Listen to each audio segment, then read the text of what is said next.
Midterm Election Madness 2022. It's election night in America all week long. Are we getting a red wave? A blue wave? Or, as some of us predicted, a purple mush and hyper-normalized political outrage?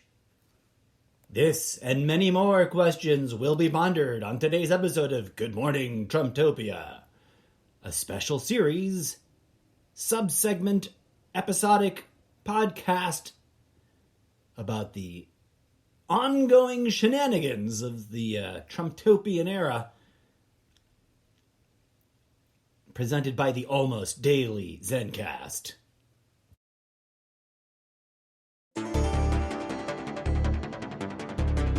Good morning, Trumptopia.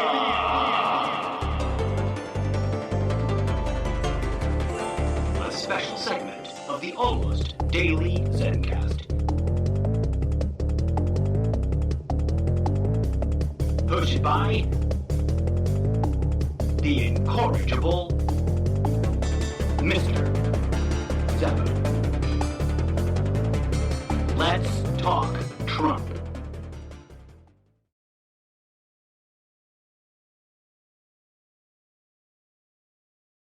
Greetings and salutations, friends and internet followers. Thank you for tuning in and listening to this special segment sub-series episode of Good Morning Trumptopia, presented by the almost daily ZenCast. A production of C-Tag Studios, production company that exists entirely in my imagination, which is, of course, the place we lovingly call the Zeppoverse. You can explore all the many dimensions of the infamous Zeppoverse by visiting Solo.to /MrZeppo and clicking on all the groovy links. It's just a collection of content creation projects on various platforms, all of which I can vouch for as being safe and about, exactly what they present themselves being about. Hello, welcome. I'm your humble host, the incorrigible MrZeppo, and it is indeed midterm madness, election madness season here in the schismed nation known as Trumptopia, aka the US of A.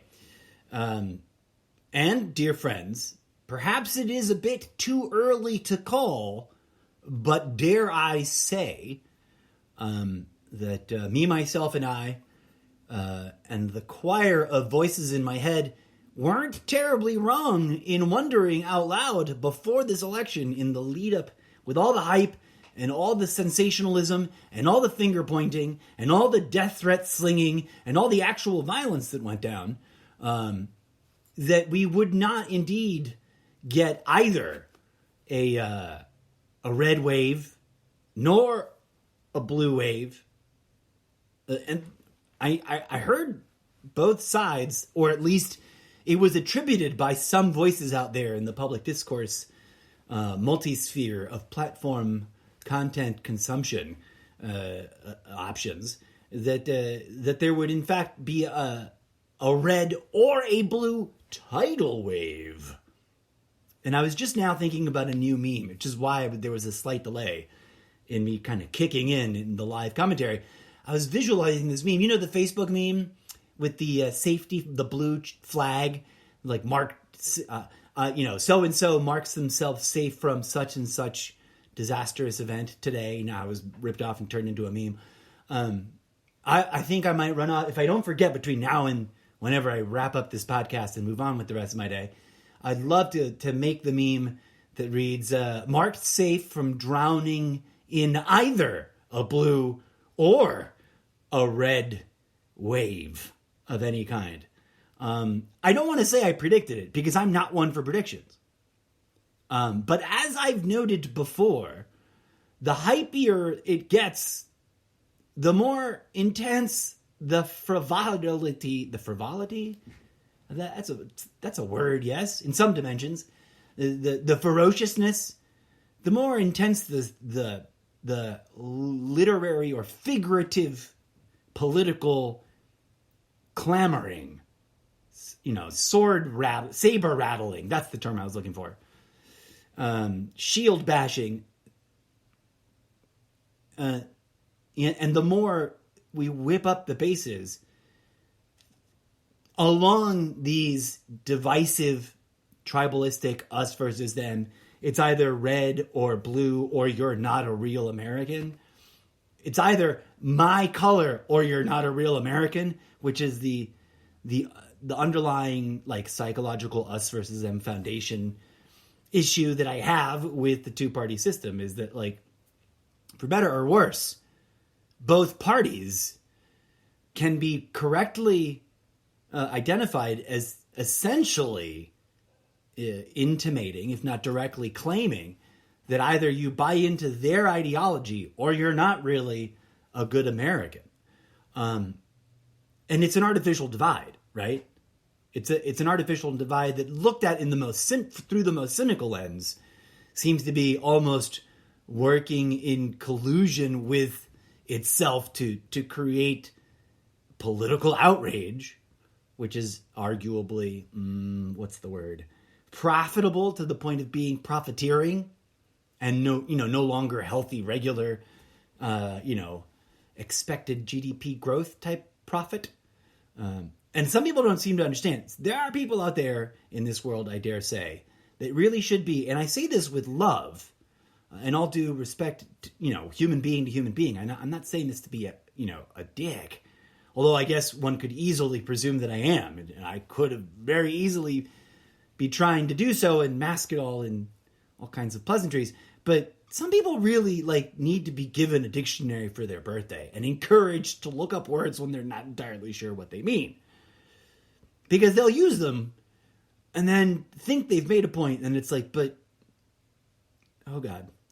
I can't even discuss it because you're not even using the word correctly. I've been asked on multiple occasions, what's wrong with a little profiteering? What beef do you have with profit? I'm like, those are two different things.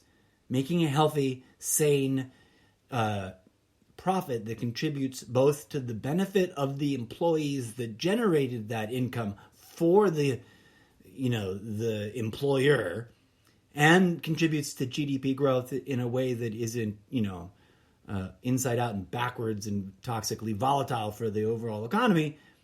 That's within bounds and acceptable, and what we aspire, that we can all participate in, right? But then there's profiteering, right? Which, if one understands what the technical definition of and what it actually means in practice out there, it's clear and not too difficult to understand that it is an activity on the immoral side of the moral boundary of what is supposed to be right and wrong in the world. It is right to make a wholesome profit. It is wrong to extend any leverage of corruption in any direction to shoehorn any activity into it becoming profiteering. But I digress. Didn't mean to get into a vocabulary lesson.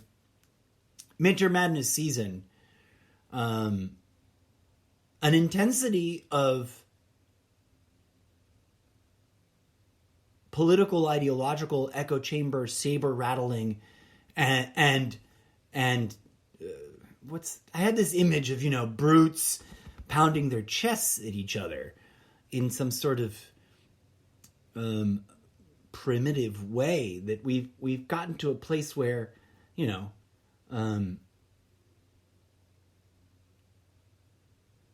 everything is so highly leveraged. Both sides have vested interests, whether you agree with them or not, that makes sense from the perspective of either side. Okay? And that's the categorical problem, is that even if, no matter which side you're on, if you're buying into this side's argument makes sense, then it's impossible to step out of that framework, right? It's not impossible. It's very difficult to step out of that framework and look beyond the parameters of the lens that framework presents for you to see the world through. And that's my beef with political ideology at large. Mainly because, for better or worse, for reasons we could nerd out and spend hours detailing over the course of all political history, the development of political philosophy and political practice, politics is not in line with reality at all, in ways that can only be attributed to giving more power to imaginary concepts and ideas that seem to have manifest, measurable impacts on the world. Ideas like economies, right? Ideas like war, etc., etc. Ideas like politics. It's all made up, right? It's completely made up. Now, I don't say that with any sort of inherently laden moral value judgment about therefore it is evil, because I can't buy into that no matter what. Like, I mean, something is evil because it causes harm, period. You can't be evil by association, in my opinion, right? Especially not if the associated associations are made up. Things can be toxic. Things can be dysfunctional. Things can be have brutally negatively impactful outcomes that damage and impact individuals and communities, etc. And not necessarily be evil.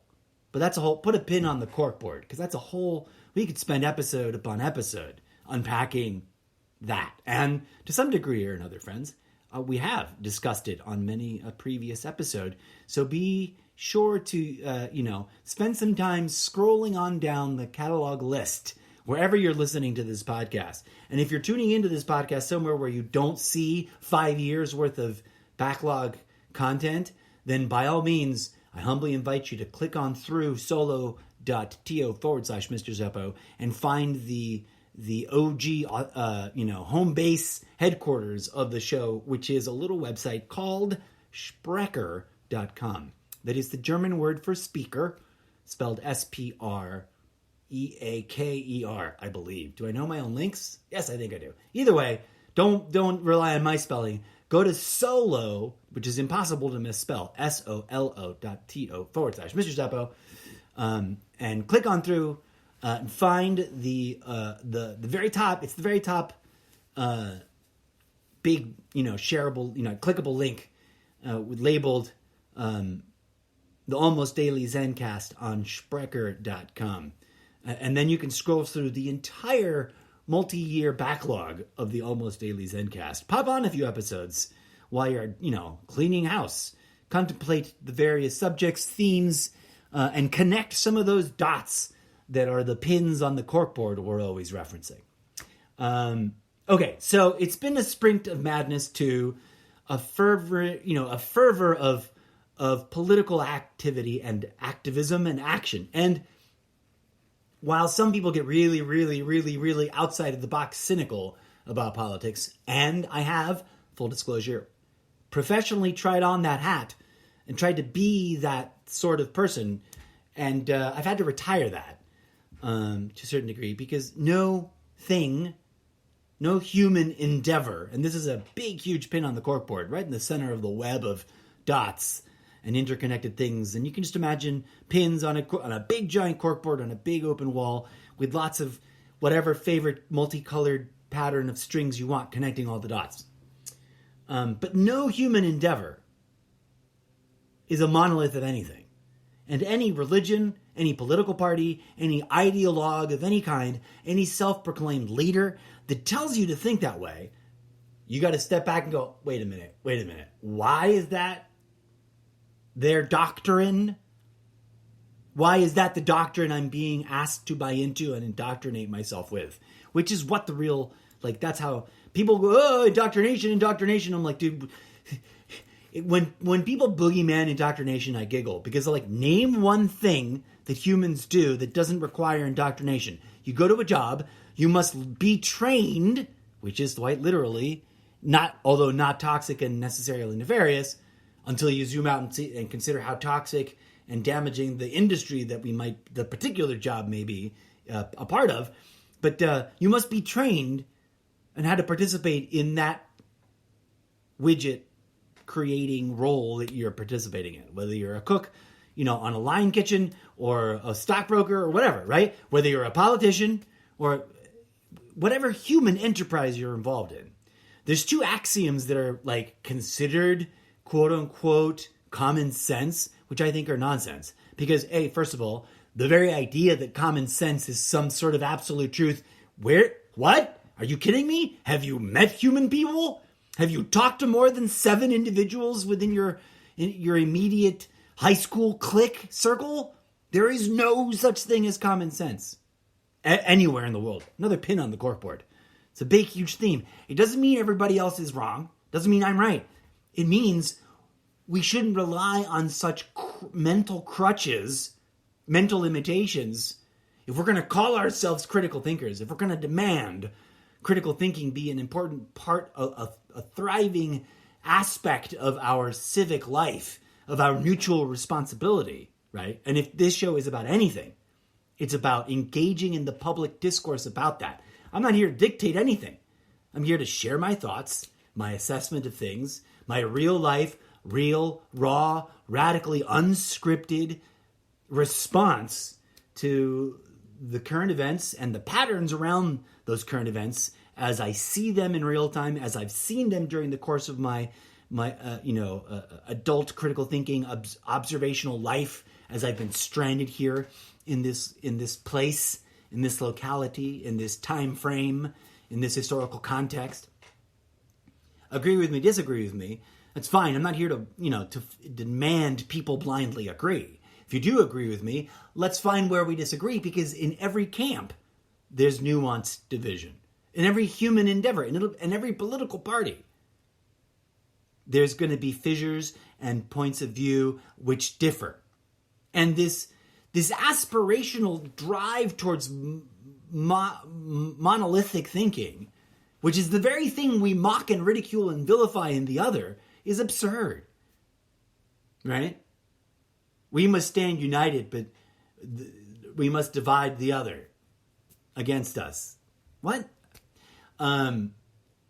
We can be doing all of this differently. And those are some things that we've toyed with conceptually before on the podcast, and I'm sure we'll return to toying with again. I have yet to actually, since the last election cycle, I've been really, really interested in doing a fantastical, purely theoretical, discourse exercise of ramblingly exploring, talking through my ongoing, and I think to some degree or another, moderately well-informed and well thought out. I do not pretend to be a legal expert. I do not pretend to be a policy expert. I do not pretend to be a politics expert. I am an observer of the human phenomena as I've observed them, right? But I would love to explore and pitch a theoretical idea of a what I think would be, given enough consensus building work, which is a monumental and often overlooked aspect of political discourse that is supposed to be going on, and that it quite adamantly is not, right? Collaborative development of ideas through public discourse and debate is what our post-Enlightenment, post-World War, lessons learned, post-democracy,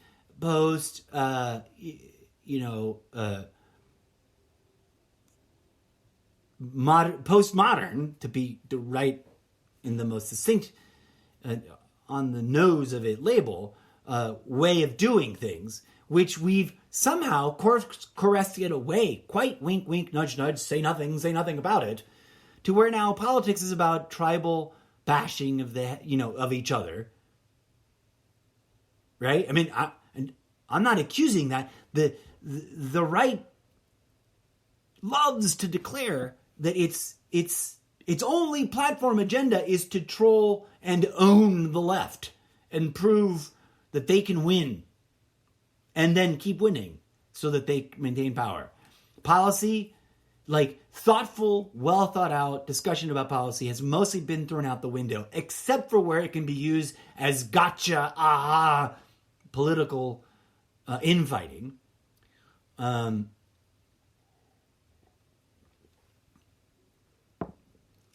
Most especially when it comes to the way Trump has normalized playing the game.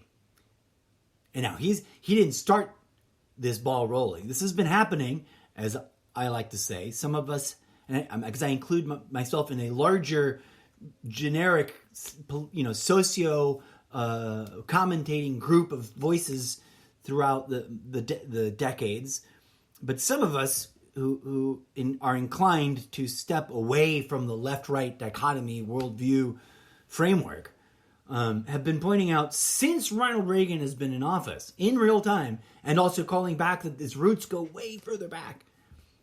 We've been in a sort of beat ourselves into the ground while we miss the football, taking turns being both Charlie Brown and whatever her name is, it Lucy, in that stereotypical classic Charlie Brown comic, which many may know and many others may not know, where they're playing football and she keeps yoinking the football away from him instead of letting him kick it, and so he kicks the air and falls on his big clunky blockhead head of his, as she calls him that. It's part of the comic book world. It's canon, as the comics nerds might say.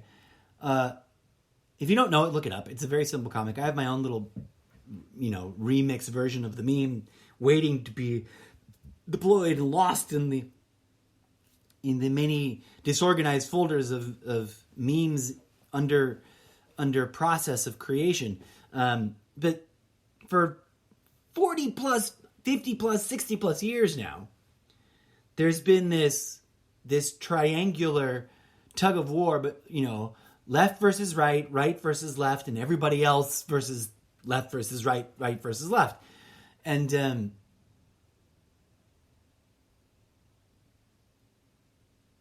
to say I'm not surprised, in the very least,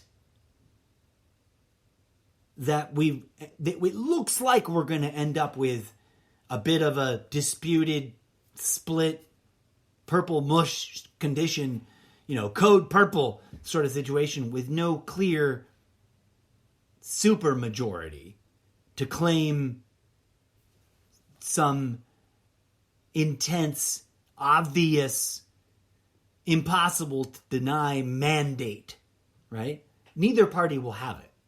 Whoever has the tiny, tiny majority will have only the tiniest of majority. And the tossed salad of flipped seats will settle in a messy, oh, look, now it's just a mess of nothing's going to get done some more for a few more years. And then we'll have to deal with whatever happens in 24. And that's stuff we want to talk about after a brief musical break, friends. Let us cleanse the palate.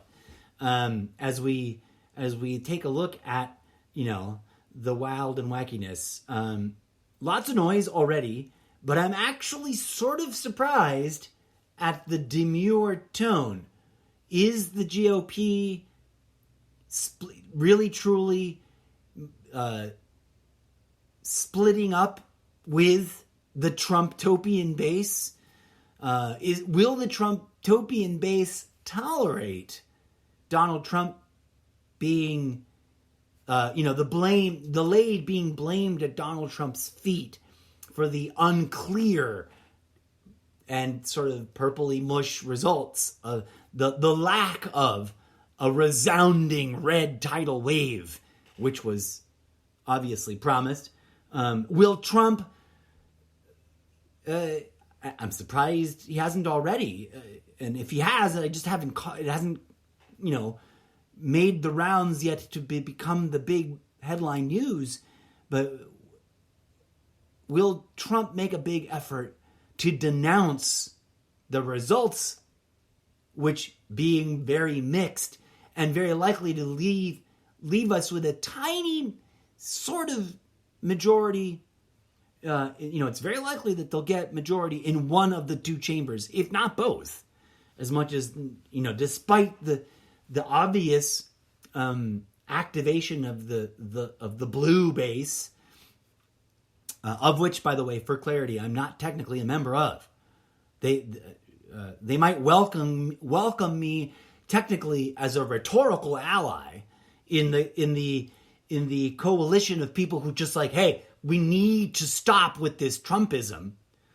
I'm not a member of the leftist blue electorate, which is something that people constantly sort of mudsling at me, even to the point of fabricating claims of things I've never done. I've never blindly and parroted an unnecessary defense of the left when the left was at fault for anything. Never have I ever, been in favor of things that I would have opposed if they came from the right when they came from the left.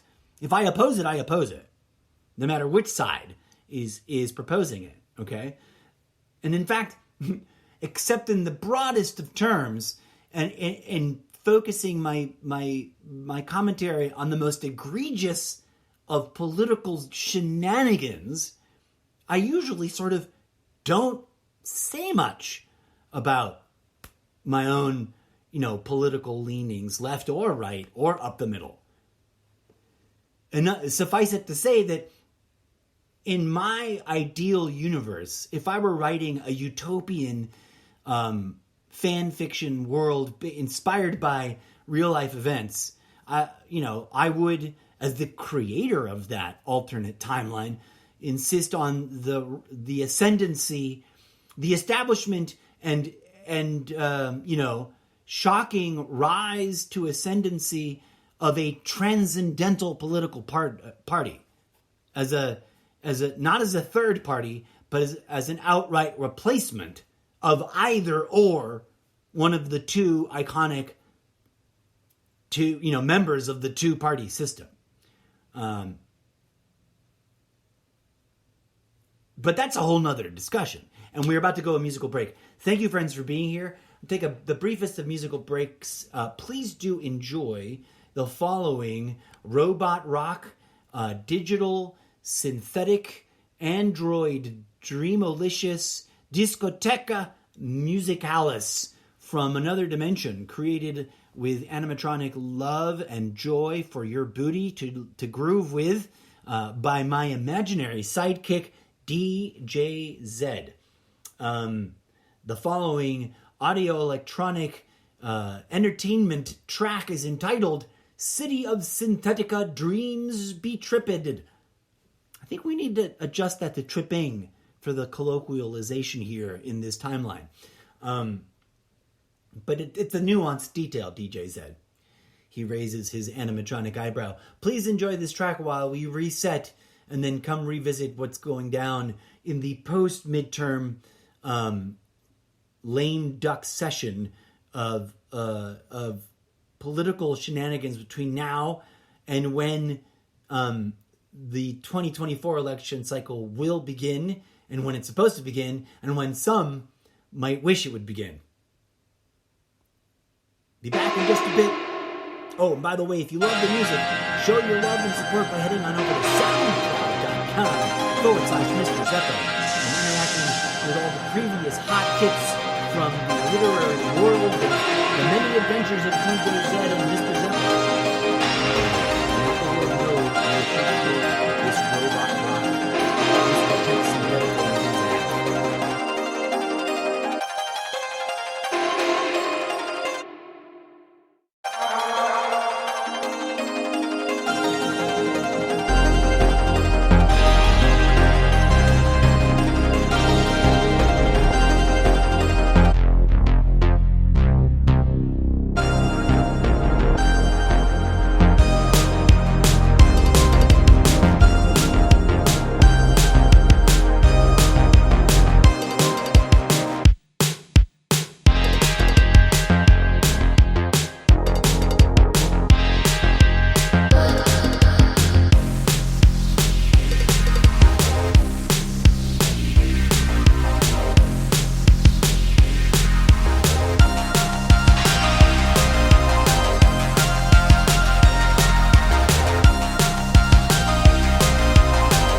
Where will the Trumptopia roller coaster go next?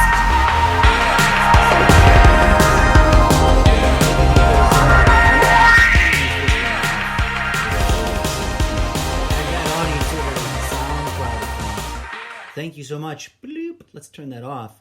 Friends, have you noticed a pattern? And this is the thing, and right, too many thoughts at once.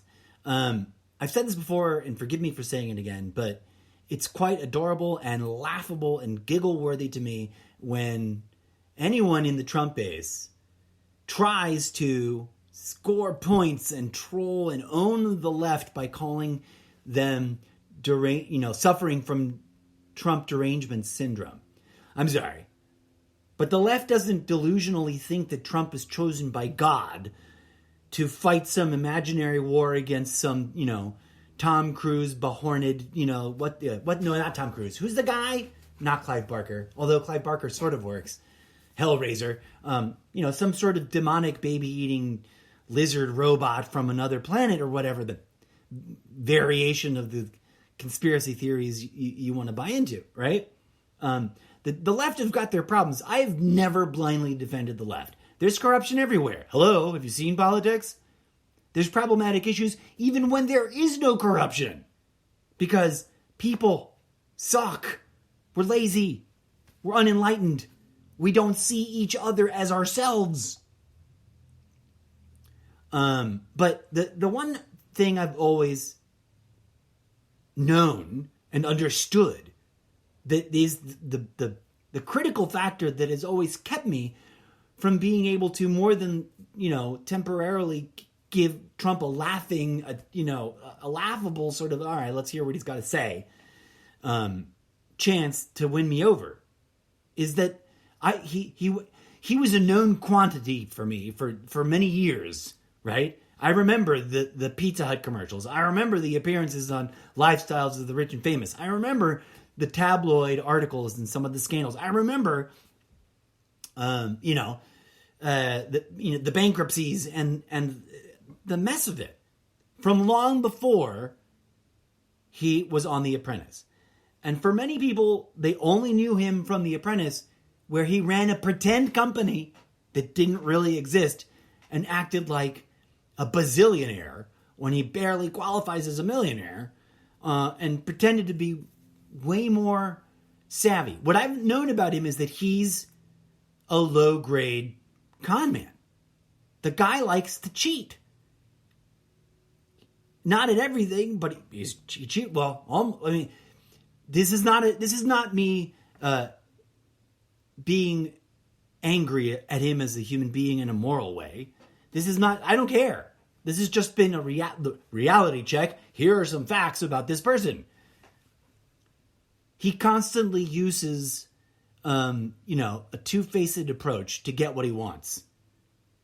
He cheats on his wives, as a matter of course. He lies to avoid getting drafted. Isn't that the very definition of not being patriotic? To the militant right, to the pro-military industrial complex right. I mean, that should, right there alone. Before he even became a failure of a businessman, he had his, he nepotistically bullshitted his way out of the draft. I mean, that right there should have disqualified him more than any, before he even did all the other things. And then he did all the rest, from the bullshit charities to the very questionable meat products business, to like some sort of cheap wine, to Trump University. How many things has he lost lawsuits about and has had to settle out of court or pay a settlement? Just like the court history alone. So when he announced in front of a really sort of weirdly dolled up, curiously staged looking audience, and I don't know, I can't personally verify anything. I don't pretend to know, but that's what it looked like to me, right? And I don't want to be accused of casting false accusations. But I do remember there being some reporting that indeed They may have organized that crowd themselves. Now, is that a verified thing or one of those nonsensical things? I don't know. There's always a gray area, friends. But there are some things that are undeniable, right? He's lost countless court cases for decades. And that's not made up. That's not, the media having it out for him. That's a matter of publicly verifiable legal record. Okay? The man cheated on his wives, every single one, and was divorced because of it. Bankruptcies are not a hyped up... He filed for it, right? He cheats his vendors. He doesn't pay, or gets away with paying way less than what was promised and what was agreed upon. And he pretends to be things that he's not. He exaggerates the value of his properties in both directions in a way to maximize profits and cheat the system, right?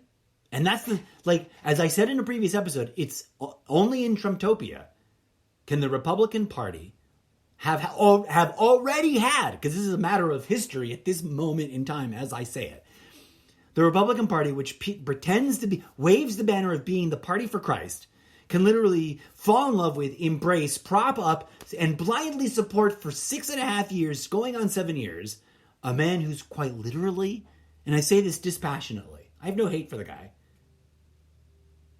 I have much admiration and love for what I understand to be the actual message and teachings of Christ. And Christians would not call me a Christian. So there's that. Just like Democrats would not recognize me as a Democrat. Although I stand by them generally speaking on a lot of things. Except for the crazier stuff. And then but the problem with that discussion is that the crazy things that the right accuses them of doing are half the time wholly made up nonsense. Okay? Trump has always relied on wink, wink, nudge, nudge. No one cares if I bullshit right now, right? I'm just going to bullshit. Trump has literally ruined the word Trump and ruined the phrase calling it like I see it or telling it like it is. Because he does the exact opposite. Now, there's a lot of opinionated talk about Trump. You know who I believe? Those closest to him. And I know plenty of people, the hardcore base who will blindly support him until to the very end, whatever that end may be. And bless it, may it all work out for everyone's better health. But there are those who got burnt by the way he operates, like Cohen. Michael Cohen is someone, despite, having perjured himself, I now take at his word for what he's got to say about Trump, because I think he had an aha moment and a come to Jesus moment and was like, why am I bending over backwards to do this man's bidding when the fact of the matter is he's a second-rate con man and a two-bit bullshitter. Okay? And a terrible politician. Let's be frank. He's a terrible politician. He's a politician that I think the Republican Party is now realizing costs them as many races that or more, that he might have won them, right? Thus, the purple mush. The Democrats have, plenty of credit to take, or credit is due. If there was any wave, there was a woman wave, right? A wave of women voters and a wave of new voters. That's the wave that we've experienced. And I'm not alone in that assessment, I don't think. And I'm not just parroting other people's assessment. I know from observing the world to the best of my ability and talking to people out there in the real world. Now, speaking of which, the most interesting discussion I've had about what might happen next. And it's not a prediction, but it's oh wow, can you imagine if this were to happen? What bizarre and fascinating, branching, unforeseen results might come of this potential course that we might take should Trump happen to do the thing that it occurred to a very close acquaintance of mine that I discuss politics with every once in a while, who prefers to remain anonymous in terms of me discussing it on the show. But they were sharing with me recently that they were contemplating, especially given the fact that what he, and I don't know that he said this for sure, but I've seen it already making the rounds on social media. There's a quote being attributed to Donald Trump. He apparently said this, presumably to some journalist, and it's been reported somewhere. I don't know where the quote comes from. If it turns out to be a fake quote, I'll laugh. I mean, I'm not trying to perpetuate fake information. Right now, in this day and age, it's nearly impossible to tell. Other than, a wing and a prayer and to the best of your ability to try and coordinate, triangulate multiple sources confirming the same essential facts, which is becoming increasingly harder to do, it seems like. But apparently, Trump said something, and I, of course, on top of all my other disclaimers, I might be ruining the quote. So whatever else is going on, please don't accuse me of anything other than butchering a quote, because that's what's probably about to happen. But Trump said something to the effect, and I'm paraphrasing, not quoting, if I win, it's because of me. If I lose, it's not my fault. What to me that translates into, and this is, in my opinion, classic, like going all the way back to when I first encountered him in terms of being aware of him as a public figure. And I'm talking back in the 80s. This is classic Trump, classic Trumpism, classic Trumptopian thinking. It's all my glory when we win. It's everybody else's fault, and they probably cheated when we lose. And that's, if we step away from politics and take a real honest look, that's the fundamental psychology of con artistry. It's the core of the way they work. It gives anyone who adopts that sort of thinking the excuse that, well, any means justifies the end, winning, and retention or accumulation of that glory, right? He's a glory hound more than anything else. The man clearly thrives on being the center of attention. He seems to be on the chaotic side of things because he doesn't seem to discern or care whether the attention is negative or positive, because he'll gripe and make up negative attention anyways. One of the other things that I unfortunately have always sort of recognized to be apparently a pattern of behavior with Trump is that if he goes out of his way to kind of blusterily accuse someone else of something awkwardly specific that must be bad because he's accusing them of it, and especially if he does it sort of out of the blue, then odds are he's doing something right up that alley. I mean, what happened in the last presidential election cycle? If you take an honest assessment, and I know that his base refuses to accept the facts, they refuse to read the reports, they refuse to read the evidentiary findings, they refuse, and they only buy into whatever crazy and unverifiable, and primarily, from what I've understood in real discussions, hard questioning of other people who claimed, to have done the research. No one's verified Trump's claims. People see Trump say it, they nod, and then they repeat it. And they don't go out of any way to because everybody else is nodding and repeating it and resharing the same articles from wherein which the statement was reported in the first place. Echo chambers, man. They're self-sustaining until they're not. Okay? Now, Trump claimed quite evasively in a non-specific, we'll find out and see, massive fraud. Make it sound as terrible as possible. And find any shred of kind of examples to imply that, therefore it must be widespread nationwide. Okay? multiple recounts, multiple invests. And this is, I'm tired of saying this because this is like, I'm tired of reminding the Trump base of this because they'll just shake their heads and say, "Oh no, the left-wing media makes everything up." And I'm like, this is not about the media. This is a matter of public record that's been presented by like cyber ninjas found nothing. Who? Who? We don't know who Cyber Ninja is. It was Antifa. They will literally accuse Antifa of being whoever, even though the people they're blaming and pointing and saying is Antifa are clearly, obviously, lifelong Republicans that became Trump cult of personality personal identifiers. And that's the thing. The thing that they refuse to acknowledge, which is impossible to acknowledge because if you acknowledge it, it shatters your illusions.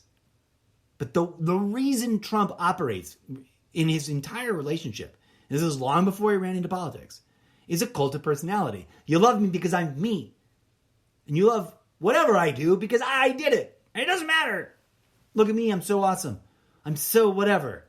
And then it invites projection implicitly by the way he operates.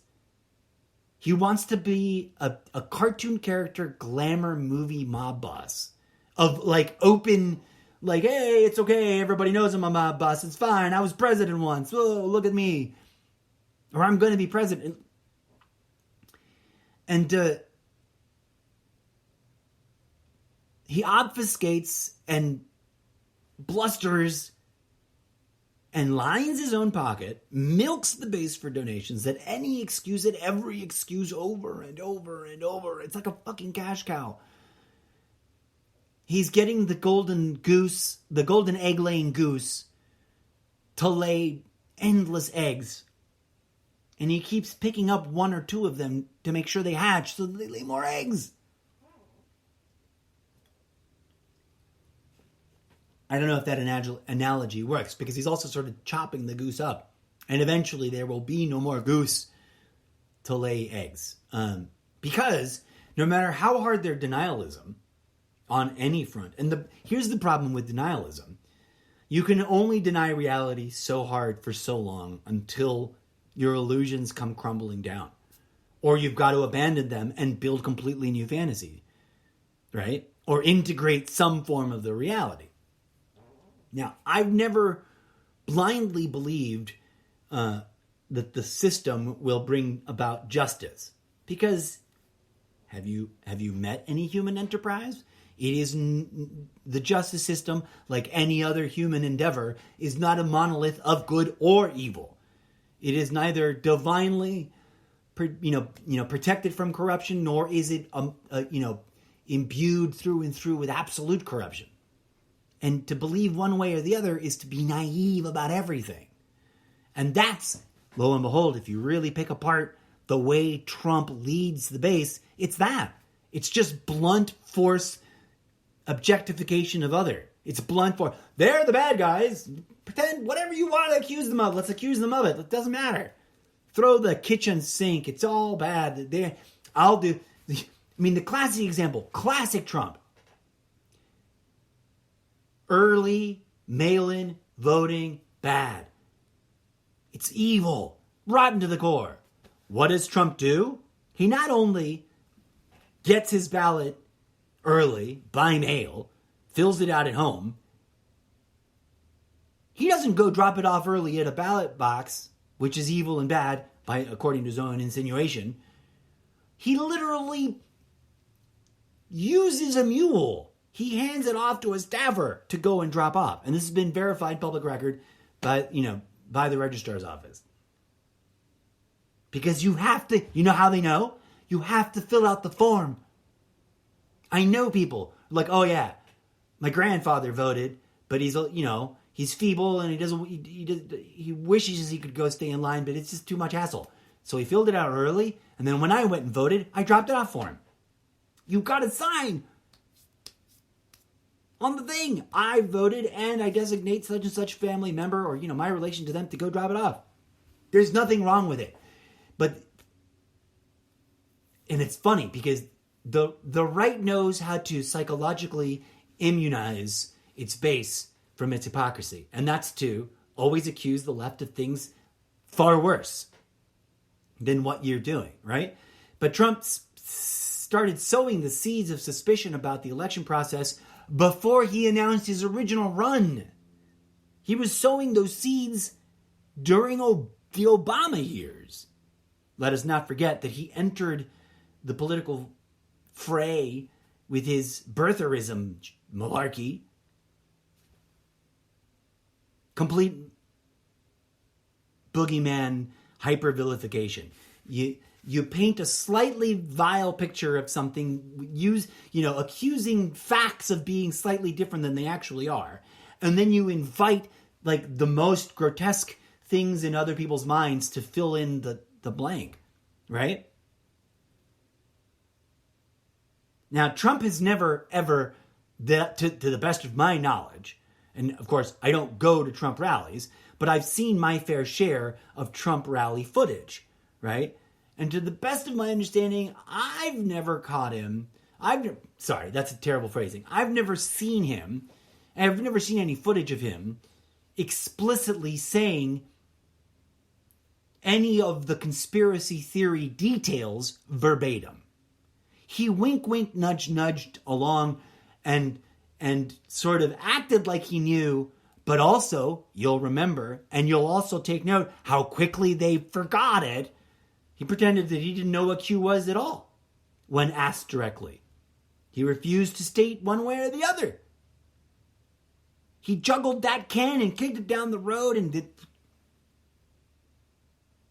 But the most vocal of Q supporters on social media convinced that Trump was Q, or Trump knows who Q is and Q knows who Trump is, and they work together.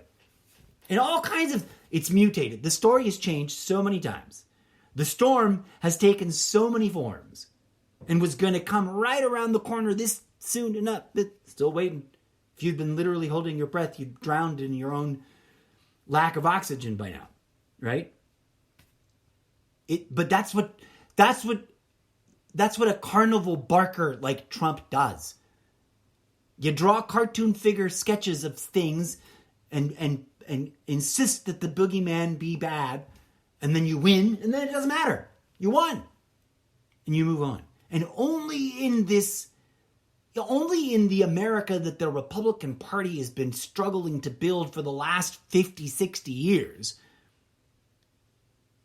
would an electorate that claims to be the true and righteous body of Christ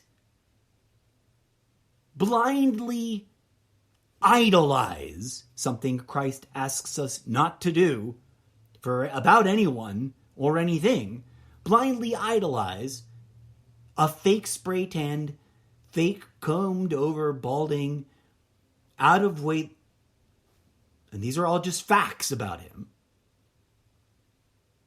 out of weight, out of touch, 2-bit, second-rate, carnival barker, reality TV show, C-list celebrity, and pretend that he's the living embodiment of the second coming of Christ.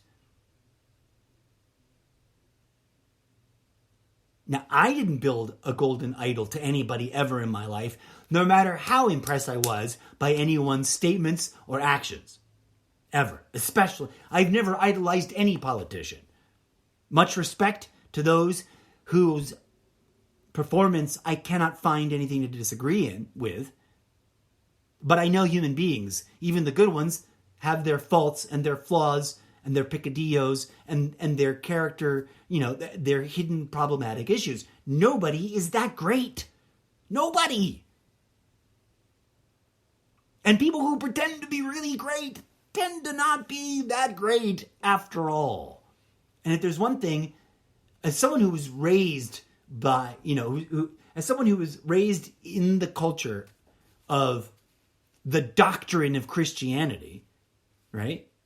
And who wrestled with, questioned, and thought about indoctrination as a process, and question whether it was benign, as those who believe in the indoctrination will tell you about their own indoctrination, right?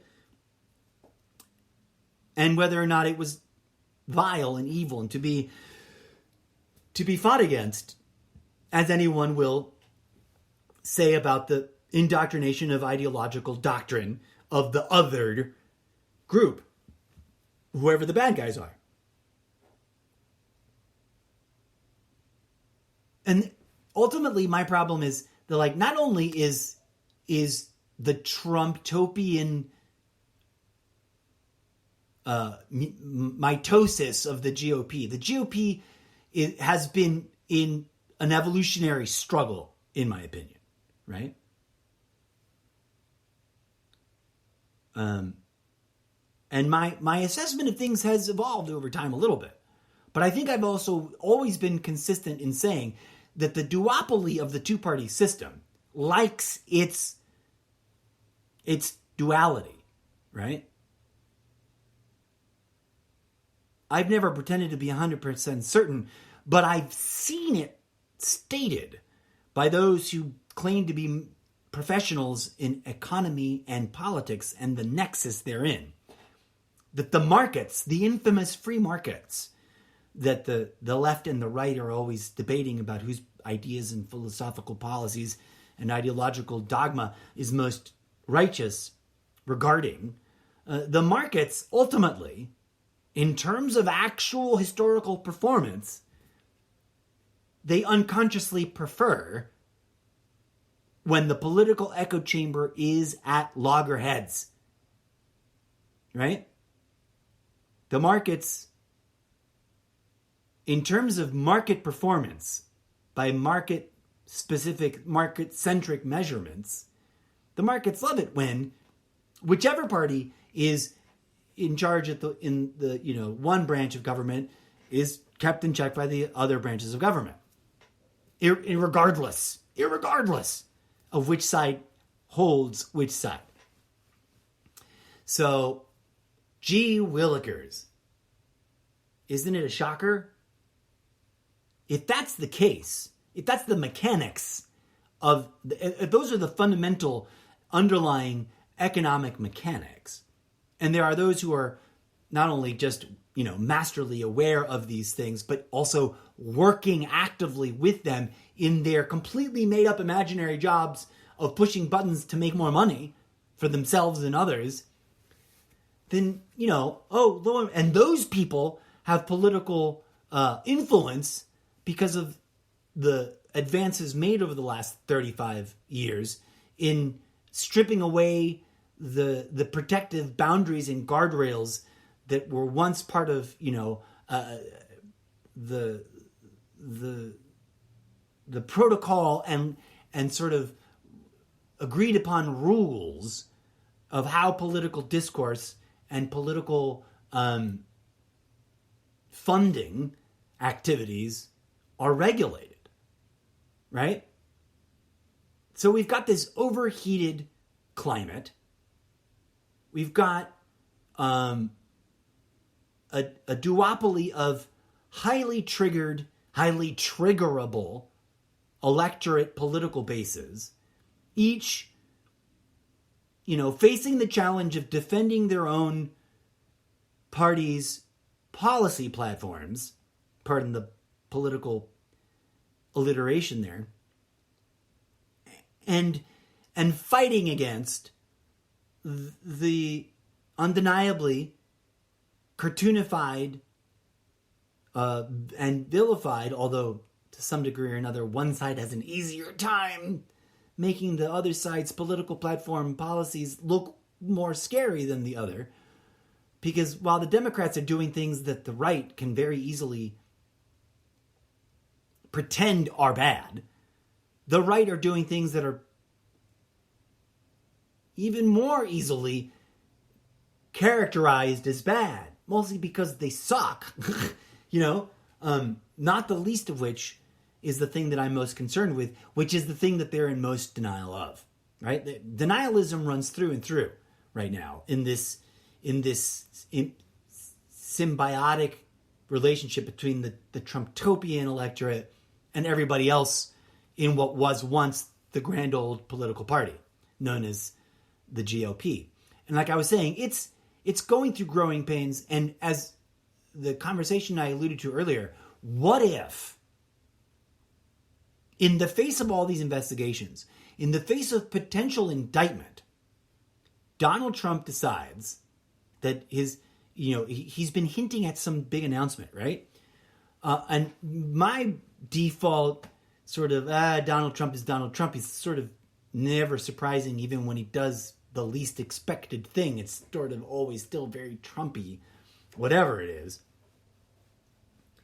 I presumed that his announcement would be, I'm going to run, and now I cannot be indicted because I'm protected by the fact that I'm a candidate, and don't you never mind about the catch-22 about my claim that I didn't lose, because if I didn't lose, then I couldn't run again, because technically I was already president twice.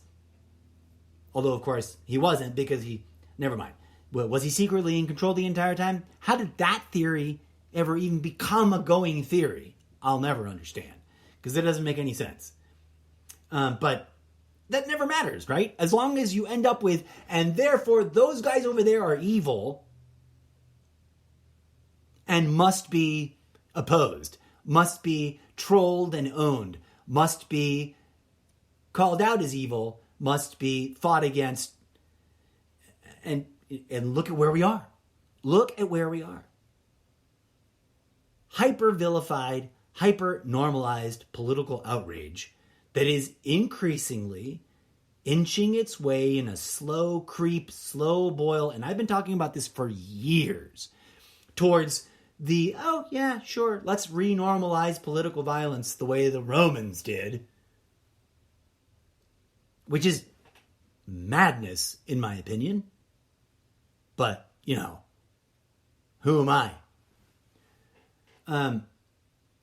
And let's do it all. And this is why people on the right who get exhausted in trying to prove to me that I'm wrong about Donald Trump ask me why I'm defending the left. And I'm like, bro, I'm not defending the left. I'm calling out the right for the absolutely egregious abuse of Christian hypocrisy. As someone who appreciates the actual teachings of the person we identify with the label Jesus Christ, because that's not a name, but that's a whole historical revisionist discussion. I'm not trying to be historically revisionist, but rather the litany of most of the things that people believe, in all caps belief, about Jesus are kind of twisty and not so accurate because of how much revisionist activity has gone on in the 3,000 years that led up to the postmodern nonsensical collection of many different kinds of Christianity. But that's a whole nother, we could spend days discussing that. But if that piques your interest, you will be curious to explore many an episode, not the least of which is the ongoing #1 most popular episode of this podcast for 4.5, if not 5 years running, the Yeshua Christos episode. Get on over to the playlist and scroll on down to the earliest of the early years and find that episode and check it out. I don't even remember what I said, but whatever I said, it must have been moving and eloquent and well stated, because it keeps drawing people in and people keep listening to it more than any other episode in the entire collection of the podcast, which is wild to me. At any rate, friends, here's where we're at. I'm actually surprised in a pleasantly reassuring way, as I was a few days prior with the whole Bolsonaro loss. I'm pleasantly surprised that there wasn't a full-blown fantasy cosplay attempt at triggering another civil war like we didn't have another January 6th.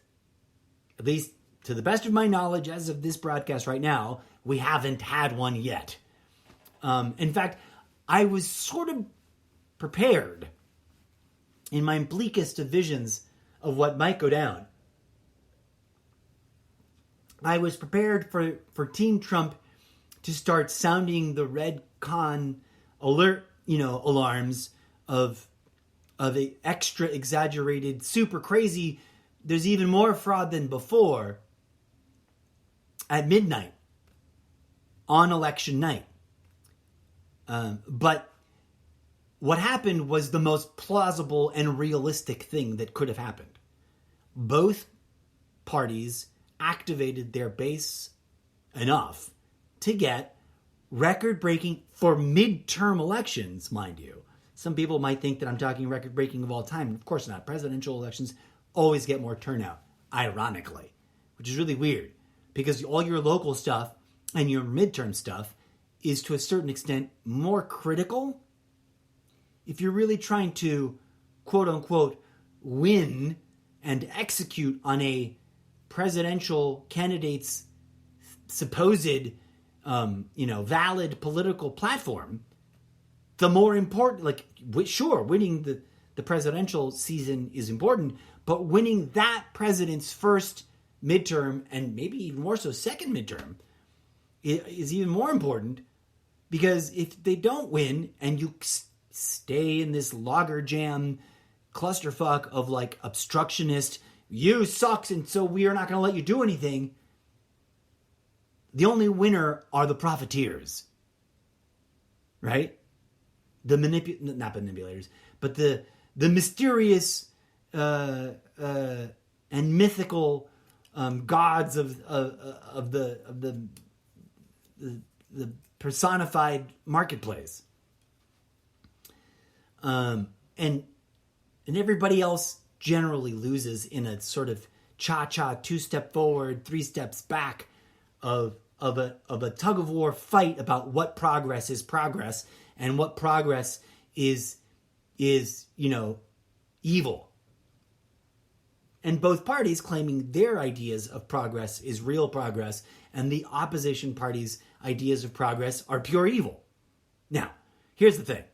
Bottom line, friends, when it comes down to it, as a secularist who believes that your religious convictions should be incredibly private, sit down and stop talking about it, right? Unless you're creating content that's specifically created within an audience framework of people who want to know about what you think. In that, there's public discourse and there's religious discourse. And I think that there's a boundary, the way that, church and state separation.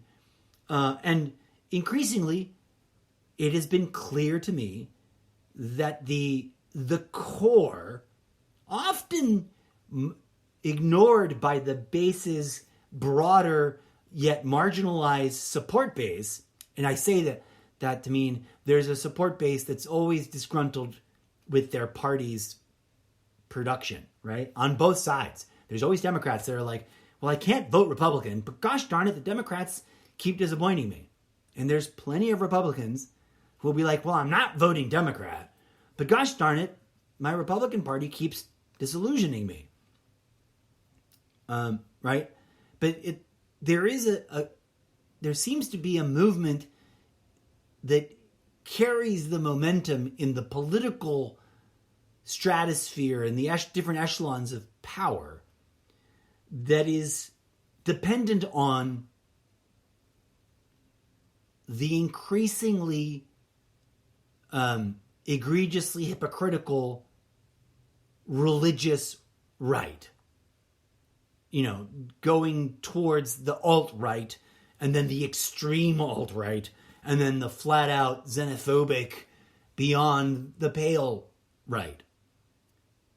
And the problem with the denialism about the election, about anything else, is that baked into that cake, in my humble opinion, is a denialism about how dependent, numerically, statistically, the GOP is. It's as much, if not more so, and there's a huge Venn diagram overlap, right? Before Trump came about, this was the assessment. This was my problematic assessment. Although I sometimes can't disagree with the occasionally interesting policy proposals that come out of the GOP as an establishment, they depend way too much on the beyond neocon, alt-right, militant, pseudo-religion is a war, white, nationalist, fascist faction. And it's a real faction, which implicitly, for its own survival, perpetuates a wink, wink, nudge, nudge, denialist. It's not a real problem here. There is no neo-Nazi, neo-fascist, white nationalist, fake Christian, totalitarianist movement in America. Whilst inside their inner circles of like, we belong and no one else, they can't know. They totally celebrate that that's exactly what they're out to achieve. And there's mountains of evidence from preachers preaching to ex-members who, you might call survivors of this cult of ideology, which predates Trump, by every measure, and has its own, competing variations therein. But the most frightening reality about, for example, the Bush political dynasty as a family dynasty is that deep down, they as a family are members of a religious sect that believes in and wants to bring about the apocalypse as a moral principle. They consider it as their spiritual duty to contribute towards that, whatever that means to them.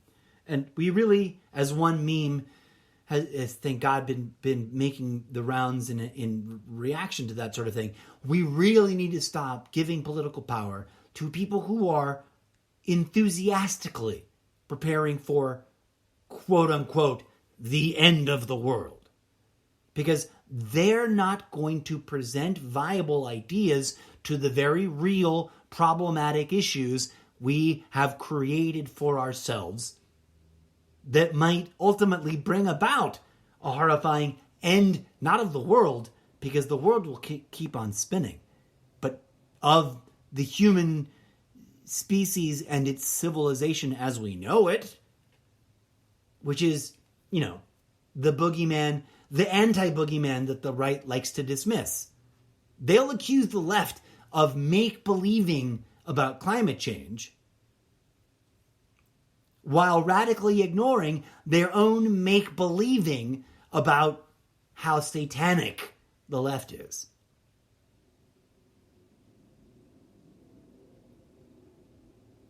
And their own self-aggrandizing self-promotion as the chosen ones, which is egregious to me. Egregious.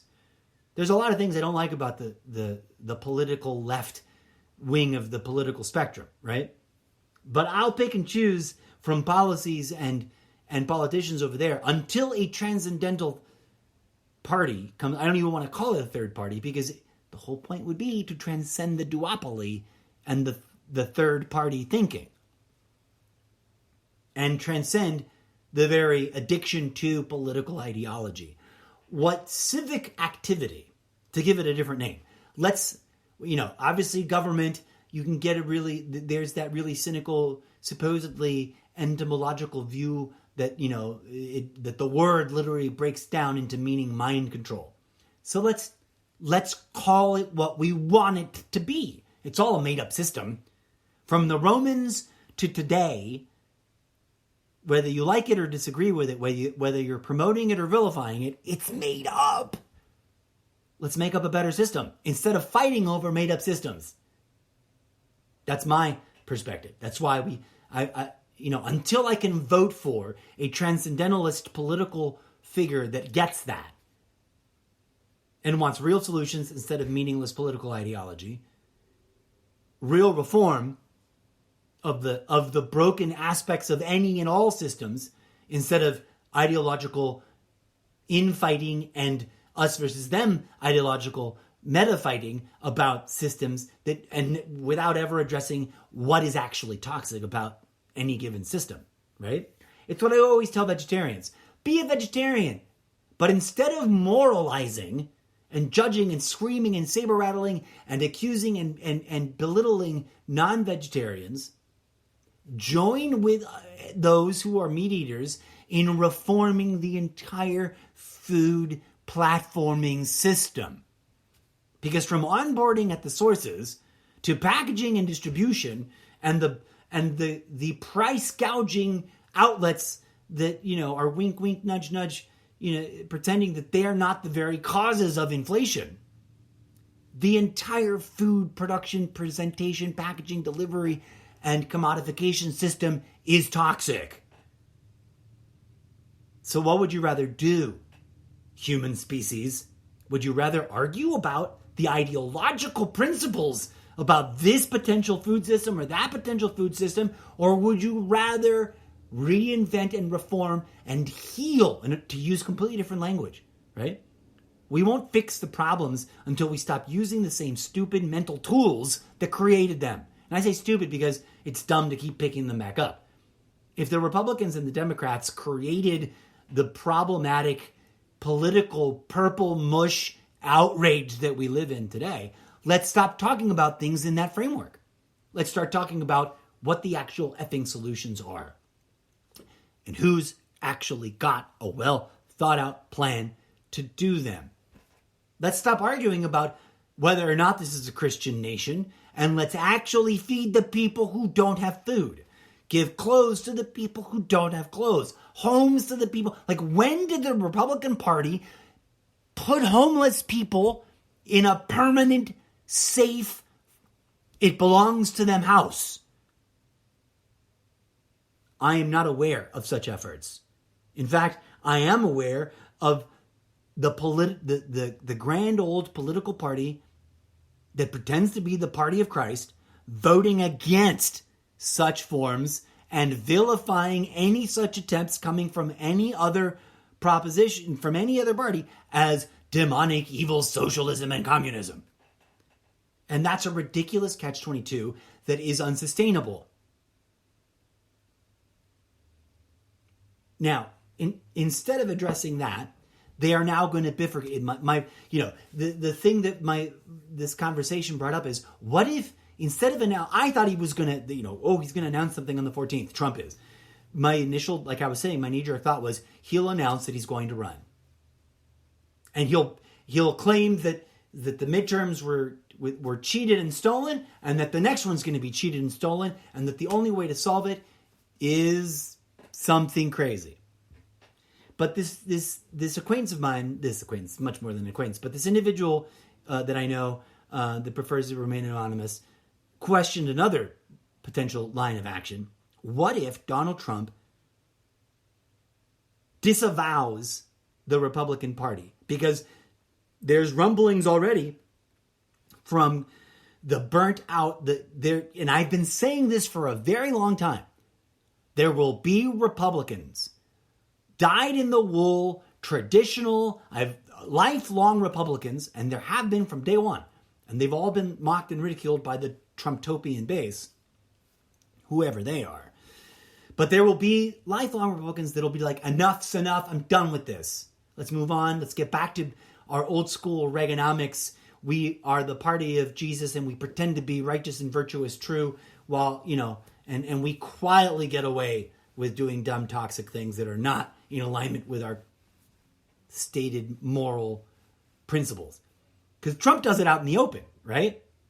Like, way out in the open. And he has somehow Pavlovianly trained his base to intuitively, instinctively, knee-jerkedly, like without, you don't even have to tap them on the knee with a little triangular rubber knee hammer wedge thing that the doctor taps you on the knee with.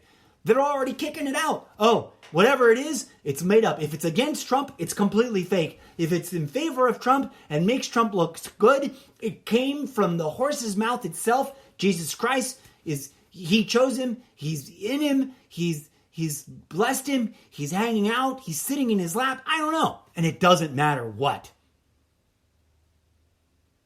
It doesn't matter what Trump does. Trump could literally do the most outrageously unchristian thing. He could do the most outrageous. He could go and do all 10 of the 10 commandments and break them all on camera, live. And they'd be like, no, it's a lie. They made it up. They CGI'd it. It's a deep fake. I don't want to believe it. Doesn't matter. Except for the ones that like, oh wow, I'm watching this in person and I can't deny. Well, and obviously that's a big, exaggerated, figurative, over the top statement to make. But for a long time, there have been Republicans that still want to be Republicans in a sort of just before Ronald Reagan. They remember a Republican Party in ascension, in power, and seemingly free from scandal and blame in the Republican era, right? In the Ronald Reagan Republican era. And the truth is, well, they've been self-undermining that whole idea since the very moment that Reagan was in office themselves. Trump had nothing to do with it. He just came around and said, hey, let me take your most fervent of believers and supporters that for which you are not extreme enough, and wink, wink, hoodwink, nudge, nudge, sell them a bunch of nothing into supporting me. And now, here's what this friend of mine, this acquaintance, this deep, close acquaintance of mine that I was talking to, with what if he declares, I disavow the Republican Party and I start the Trumptopian Party? That would be a Mr. Toad's wild ride roller coaster of crazy. And it would be interesting because here's the thing. I don't know that he's going to do that. I'm not pretending to know or predict that he's going to do that. But I am asking myself in my mind, what would be the most likely Occam's razor, boring, mundane, realistic thing that might actually play out if he went full throttle with that idea? If November 15th or 14th or whatever day it is that he's going to make this announcement, he says, everybody jump ship. If you're with me, you're the good guys. Jesus loves you. If you oppose me, because mind you, my first political critique of Donald Trump is, why is he demanding personal, direct, private loyalty? That's not patriotism. Why is he saying true patriots love me and support me and only me? Because I alone can do this. Why is he letting the religious zealots in the American fringy right start associating him as prophesied and as being chosen by Jesus himself, when he's a living embodiment of everything that Jesus doesn't want you to do? He doesn't want you to cheat. He doesn't. I mean, we can work through the actual passages from Christ's words and go, did Trump ever? Never mind the thing about rich people in the eye of the needle. But I digress. Okay? Here's the thing. Despite there being a slow drip escape, what's the word? Migration of Republicans that want to be Republicans and want that party to be the Republican Party without Donald Trump. Donald Trump has retained everyone new to the party that he brought in, the true Trumptopians, and those that he attracted. I'm not accusing Donald Trump of being anything, but it's clear from his messaging and his language and what he refuses to disavow that any other politician in history, in American history, would have previously disavowed. And that's the active, vocal, empowered, public political support and activism of white nationalists, because they got a voting right too. That's one of the weird catch-22s. Until they commit a crime motivated by their white nationalism, right? And so, okay, if he breaks off the unforeseen thing unforeseen by Trump, perhaps, maybe. The thing I could imagine, let me rephrase my statement. If Donald Trump, and this is purely theoretical, I'm not predicting anything, I'm just saying, I've been thinking about this all for like 12 hours now. If Donald Trump announces that, the establishment of an orange party, of the Trump, I don't know what colors he would choose, because he likes the red, and maybe he would try to co-opt the red. I don't think he likes the orange. I don't think he would choose orange for himself. That's more of the cartoonists of the world, because he spray tans himself orange. What are you going to do? It's been, we've seen the receipts of the spray tan bill, if I'm not mistaken. But I digress. The scary thing is that he would take a huge chunk, a proportional chunk of the Republican Party with him. But I think he would leave behind all those who want to return to a more functional status quo of whatever reality that was American politics before the post-Reaganification that set the stage for the Trump takeover, right? The Trumpification of the GOP party happened because of these incremental steps that began at the tail end of the Reagan era, and sort of in the disguise of Reaganomics or Reagan-like thinking, started to deviate away from everything that Reagan really did and really was, and whatever was actually happening at the time, and started skewing towards the two different tacitly corrupt interests in right-wing politics.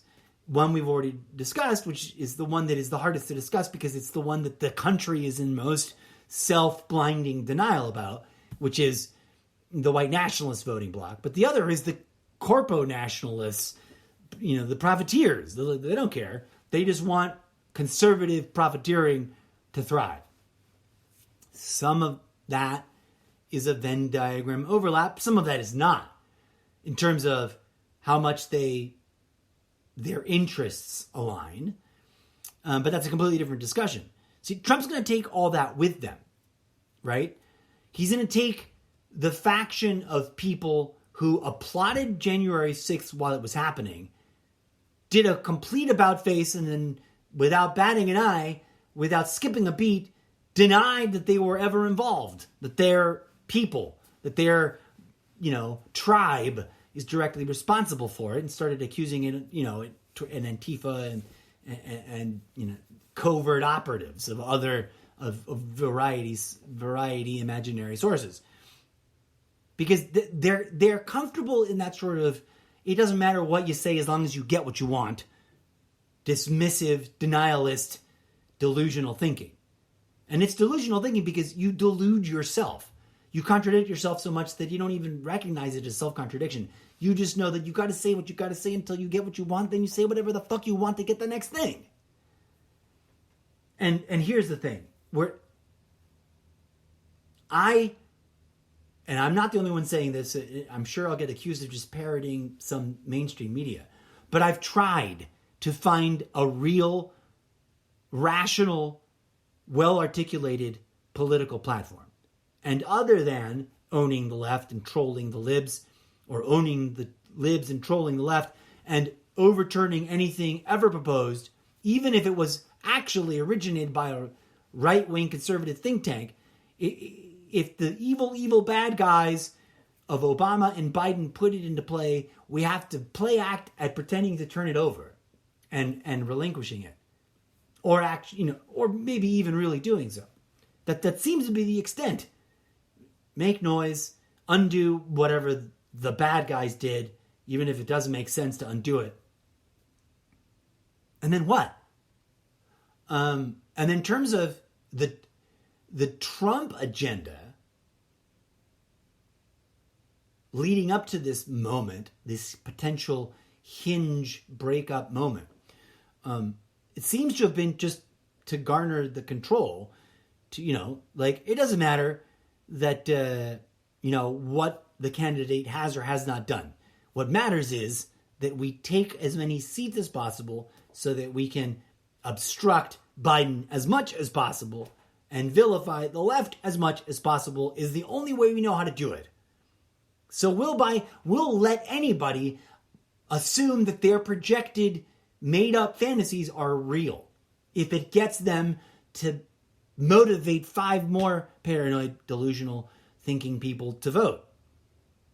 Okay, so Trump's going to take that extreme, ideologically addicted core of the hybrid Trumptopian GOP party with him, leaving whatever crust of the GOP is left behind.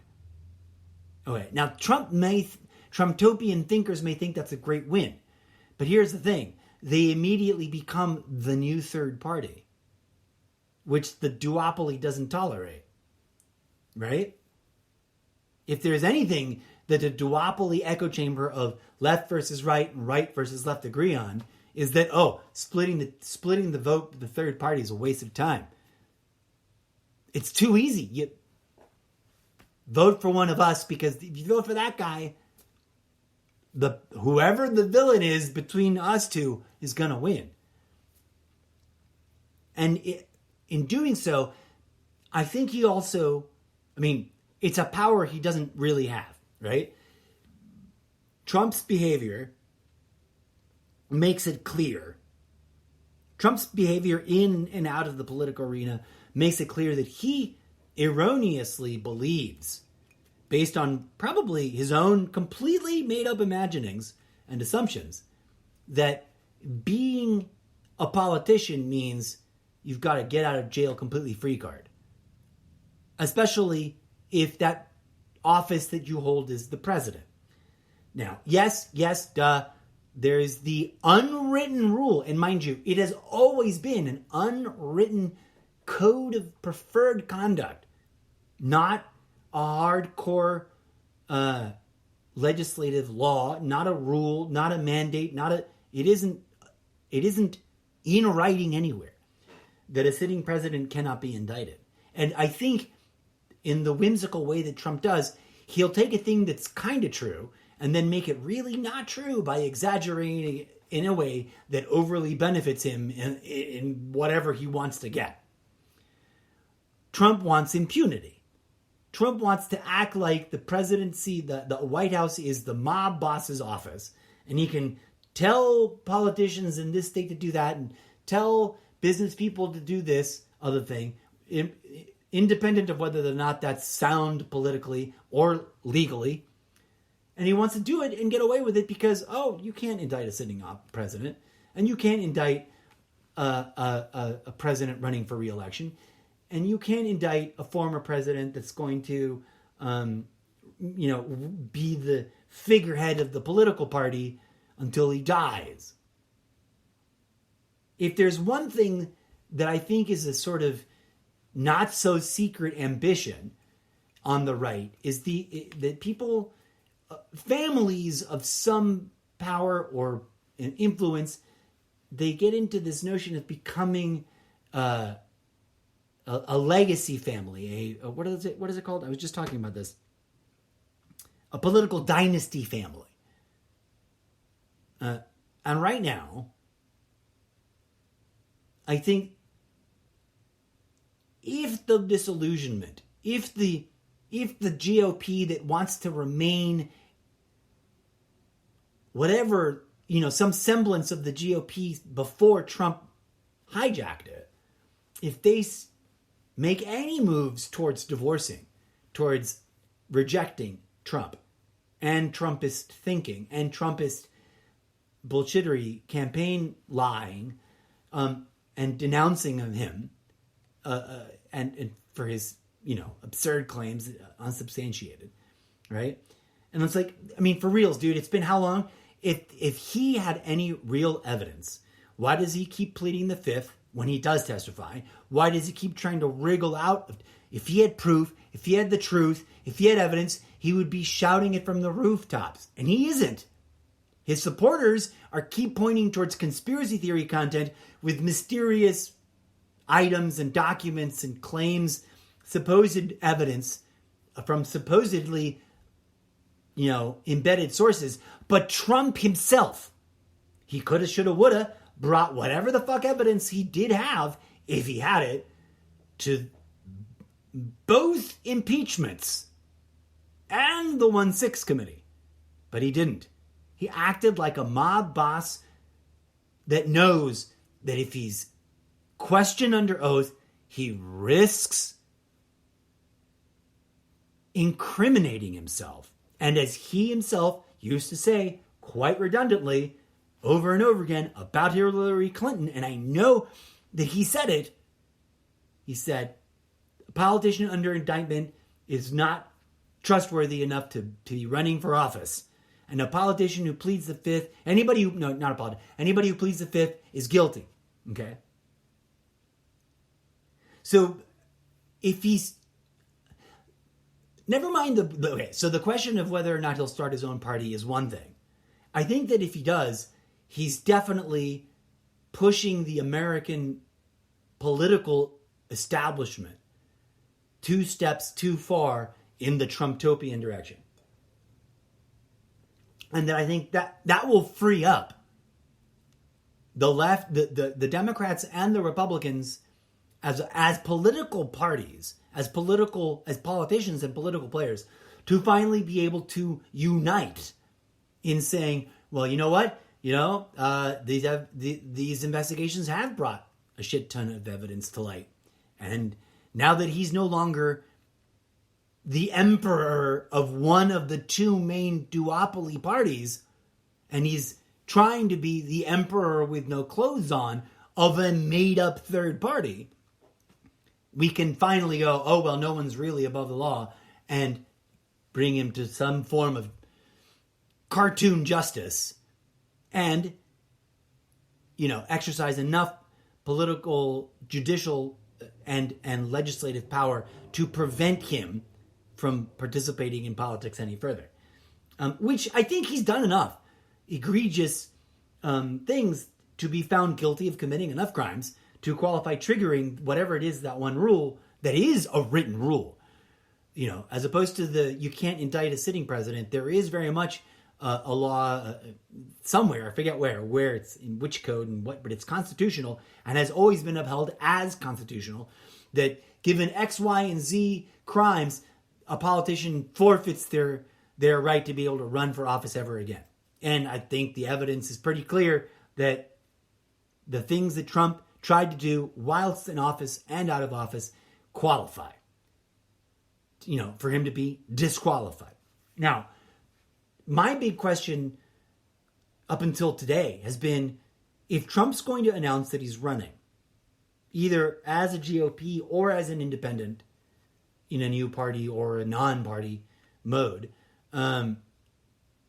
then does that mean that the DOJ or one of the other criminal investigations against him, because don't forget, the DOJ is only conducting their own handful of 2 or 3 investigations into him from various perspectives. There's also investigations happening at the state level in different jurisdictions. So if any one of those, if there's a prosecutor in any one of those investigative levels decides to bring any action, are they going to wait until after? That sounds like a horrible idea, right? Because then immediately it can all be denounced as a political witch hunt, even if it isn't, even if they've got him dead to rights with mountains and mountains and mountains of evidence. So they're going to have to expedite their shit and get it done before he announces, which He's been rumored, hinting and nudging that he's going to announce it on the 14th. Now,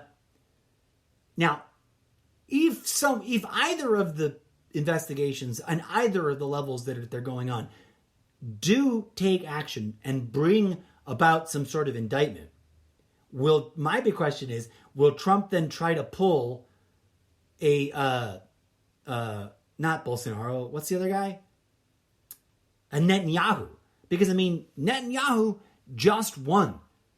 And he is a newly reelected, formerly disgraced ex-president that ran and won under indictment, right? And unless I'm getting the basics of that situation totally wrong, and if that is the case, I sincerely apologize, and I will, would retract the statement. But to the best of my understanding, he's colluding with the most extreme far-right elements of their political parties, because they have their own slightly different political party process, and they've got their own extreme right ideological groupings, and whilst being continuing to be under investigation and under indictment, and scheduled to make appearances in court. Now, I don't know the details of when and all that, but it would be a ballsy maneuver, right? Like, any politician from any era prior to this post-Trumpopian era we exist in now, having a legitimate indictment brought against them, would recuse themselves from any upcoming, as of yet uninitiated run for election. So that's the big question. Will he run? Will he run under indictment? Will they indict him before he announces? Will he then announce that he's running? Will he run as a member of the GOP or as a member of his own made-up political party? Those are the big questions. I wouldn't be surprised if he does all three of those things. Gets indicted, announces he's going to run, because there's been all kinds of rumor mongering and water cooler talk that members of the GOP are encouraging him to please postpone the crazy announcement. It's way too early, which is counterintuitive until you think maybe they want him to postpone so that he can be indicted and brought to justice outside of the weird awkwardness of having announced he's running for election.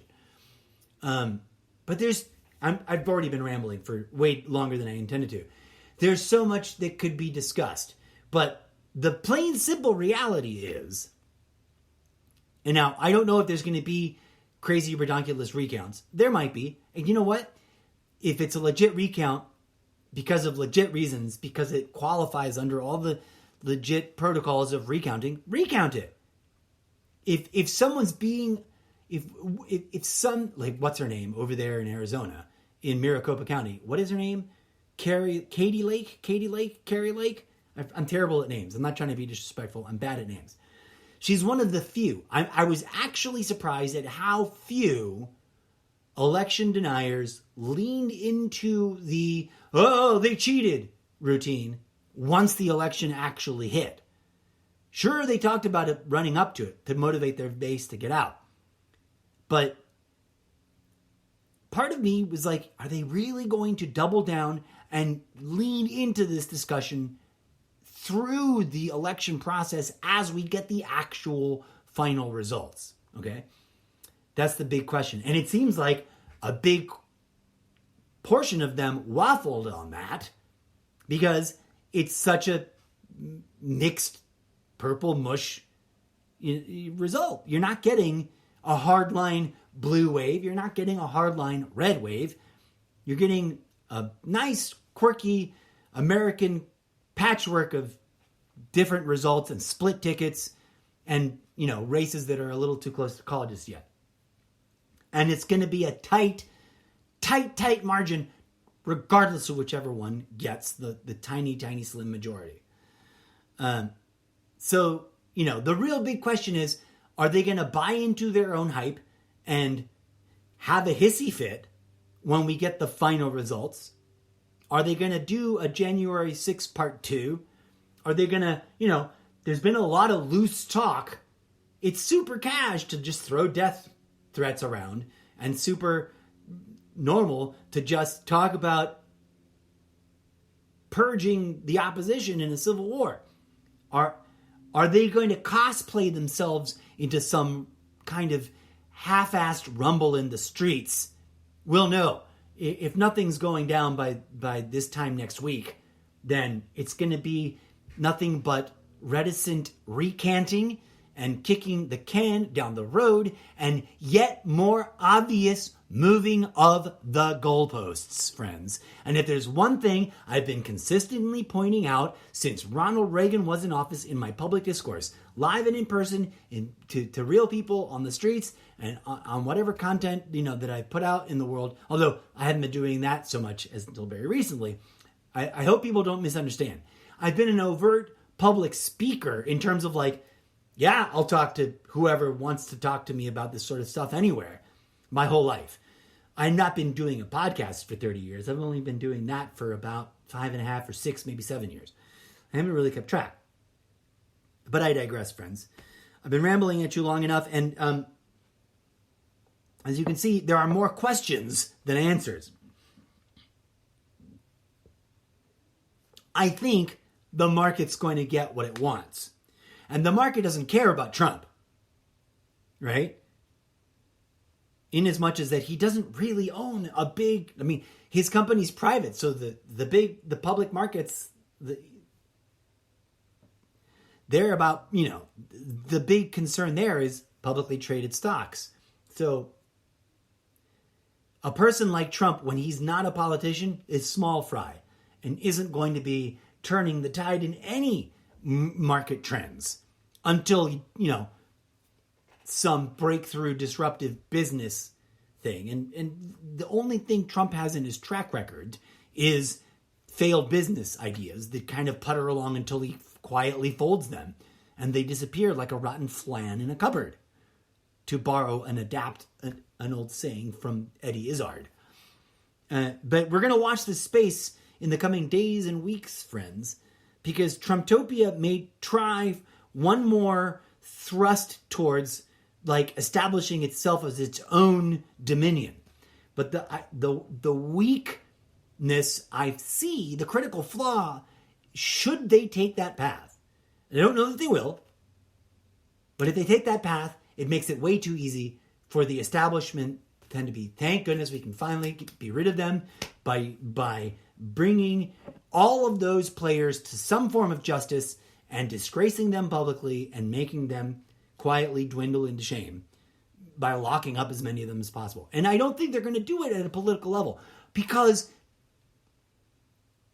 for reasons that are not my fault and reasons that are not the Democrats' faults, reasons that aren't even the Republican Party's fault, the Trump family and the Trump universe of sycophants love to flirt with breaking and bending the rules. And they've done enough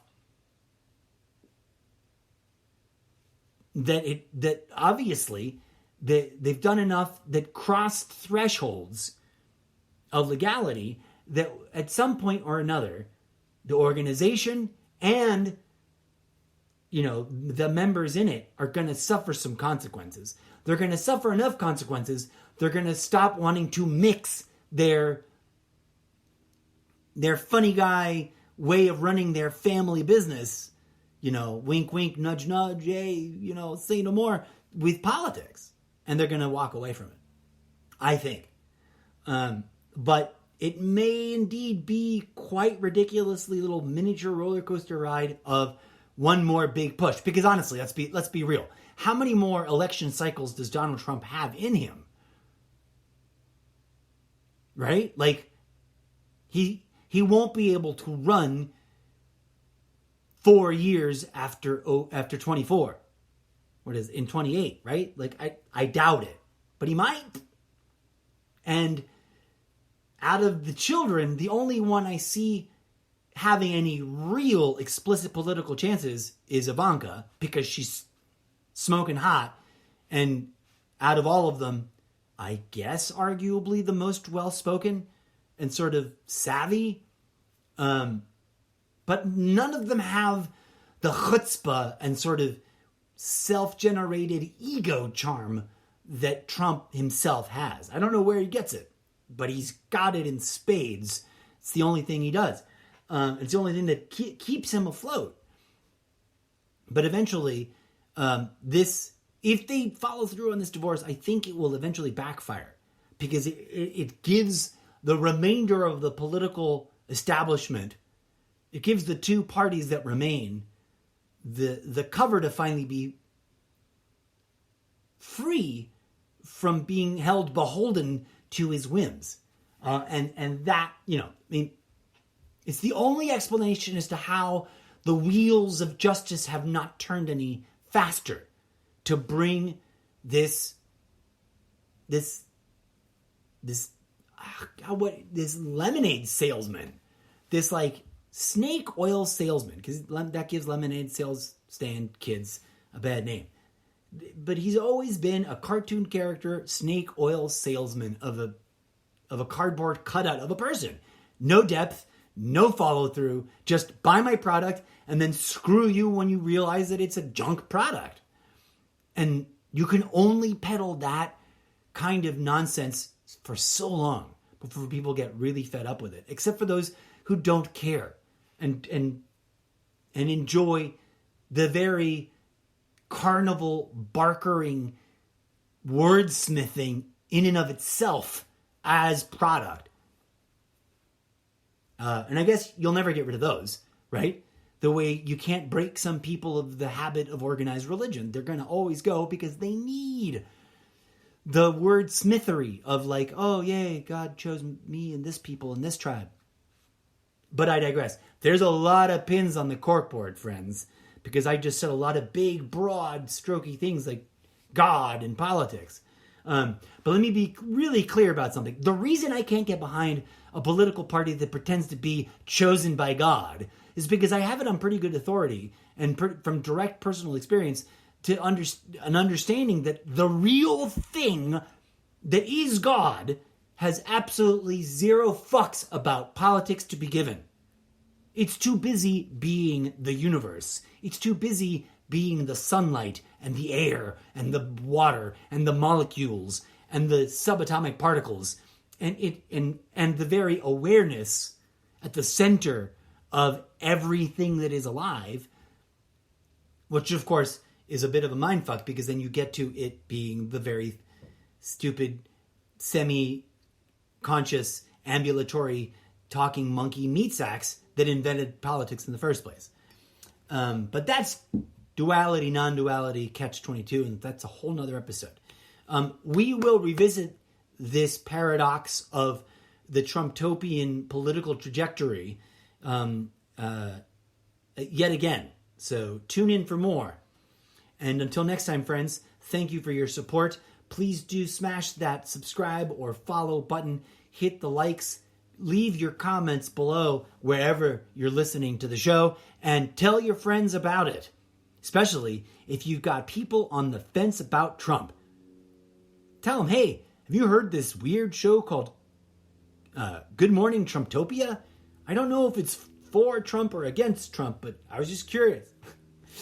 Who knows? Maybe that's a bit of a rough sales tactic. So many more things we could talk about, friends. But, I'll end on this note. Did we solve anything with this election?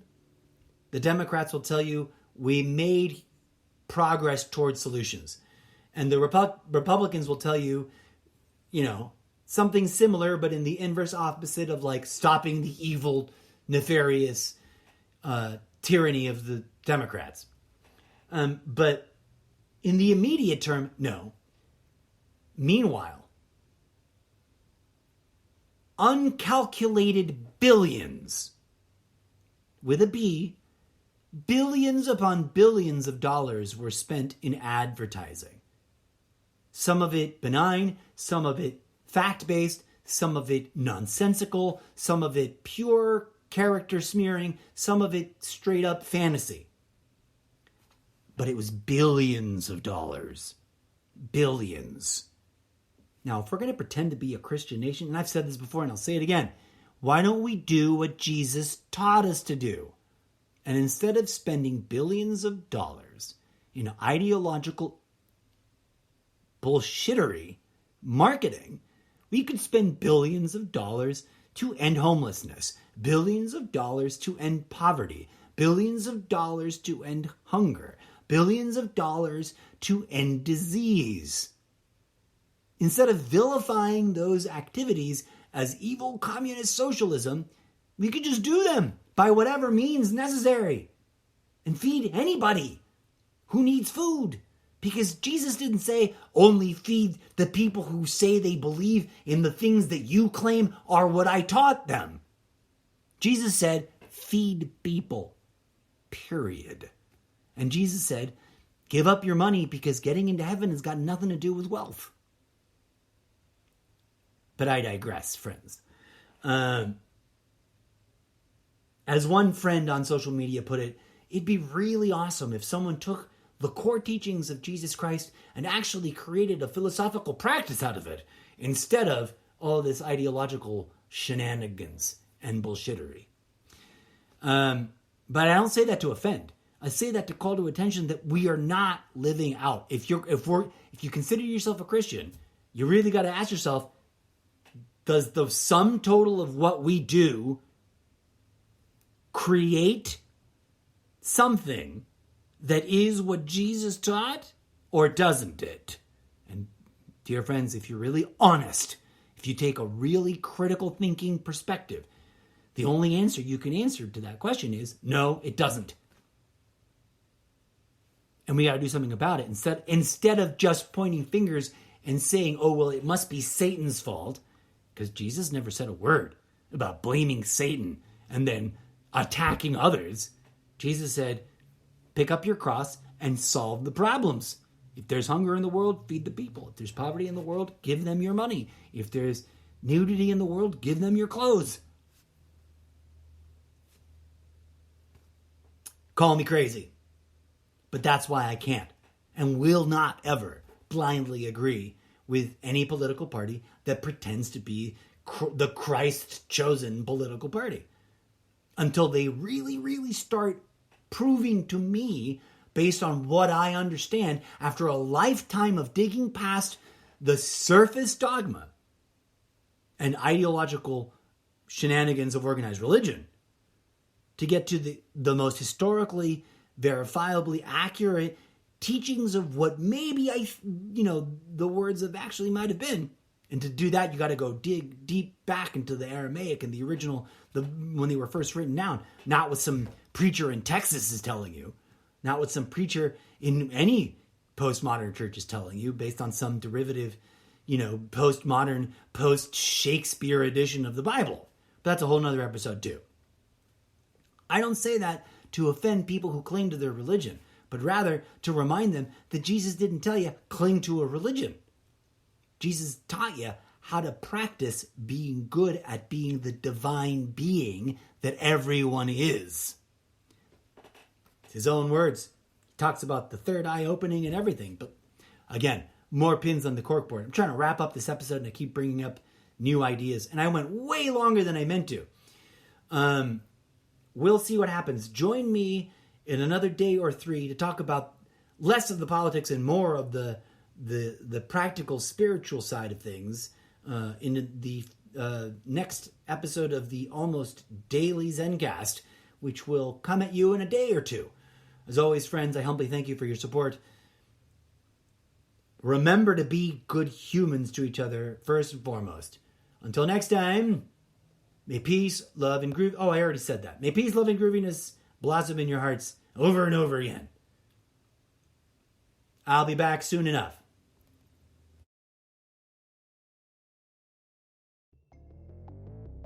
And that is the latest madness from behind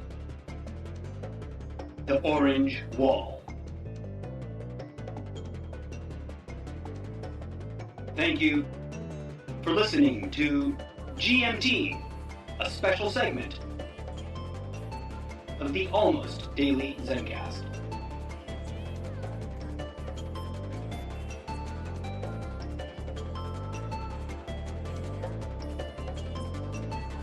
Stay woke, Trumptopia.